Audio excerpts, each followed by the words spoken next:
Национально-освободительное движение 1916 года и последующая трагедия Үркүн закончились с февральской и октябрьской революциями. После февральской революции Үркүн был признан трагедией кыргызского народа. Этому способствовал Керенский, глава Временного правительства, который построил себе политическую карьеру на этом. Спустя некоторое время, 25 октября 1917 года по старому календарю, 7 ноября по новому, в Санкт-Петербурге совершается вторая революция – революция рабочих и крестьян. Начиная с ноября 1917 года по февраль 1918 года, движение рабочих и крестьян, прозванное большевистским, так как их большинство, планомерно начинает устанавливать власть в Центральной Азии. В Кыргызстане этот процесс начинается с юга, с Сюлюкте, и дальше на север. После установления власти большевиков в стране организуются рабочие и крестьянские советы. Отсюда и советская власть.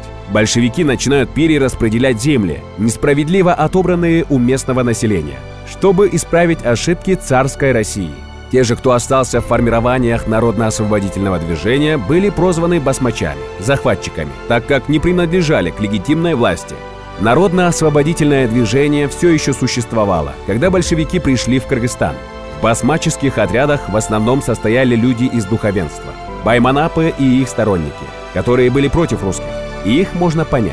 Если на севере формирования басмачей были подавлены еще в начале 1920-х, то на юге эти движения сопротивлялись вплоть до 1927 года. В истории эти движения имеют важную роль. Отчасти они были причиной создания Кыргызской Советской Социалистической Республики, потому что большевикам было легче наделить властью кыргызских лидеров, чтобы они сами усмирили басмачей. Но основную роль в создании КССР сыграли наши отцы-основатели современного Кыргызстана: Абдыкерим Сыдыков, Жусуп Абдрахманов, Иманалы Айдарбеков, Абдыкадыр Орозбеков, Баялы Исакеев, взявшие на себя руководство в кыргызском обществе после Октябрьской революции. Многие из них, кроме Орозбекова, были детьми баев и манапов, которые получили хорошее образование. Они укрепляли власть на местах, реформировали старую систему, занимались борьбой с басмачами и боролись за создание кыргызского государства. Поначалу они были сторонниками идеи создания независимой Центрально-Азиатской республики. Но после, когда позиции большевиков укрепились, они стали бороться за создание кыргызского государства в составе СССР.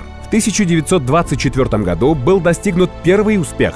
Создается Каракиргизская автономная область. В результате дальнейших съездов в Алмате в 1926 году создается Киргизская автономная ССР, РСФСР. Тем временем в Москве идет жесткая борьба за власть между советскими кланами. И в 1930 году Сталин берет верх в этой борьбе. В 1936 году принимаются Конституция СССР, Конституции республик и автономных краев. Киргизская АССР становится полноценной республикой в составе Советского Союза. При Сталине начинается период репрессий. Устраняются все, кто был неугоден или выступал против власти. В 1937 году многие кыргызские лидеры были взяты под арест и репрессированы. Когда-то они в количестве 30 человек написали Сталину письмо «Тридцатки», где выразили недовольство курсом, избранным государством, и местными чиновниками, присланными из Москвы. Так были расстреляны все представители центральноазиатской элиты, в том числе и 138 руководителей Киргизской ССР. В их числе были отцы-основатели, научные сотрудники и те, кто занимались исследованием эпоса Манас, под предлогом того, что Манас проповедовал национализм и сепаратизм. Расстрел 138 человек произошел в Чонгташе, где один из местных чабанов оказался случайным свидетелем. Он боялся рассказывать кому-либо. Рассказал только своей дочери, Бибире, которая после развала Союза в 1991 году дала общественности знать о тех горестных событиях. На месте расстрела выдающихся сыновей и дочерей кыргызского народа сейчас находится мемориал Атабеит – могила отцов.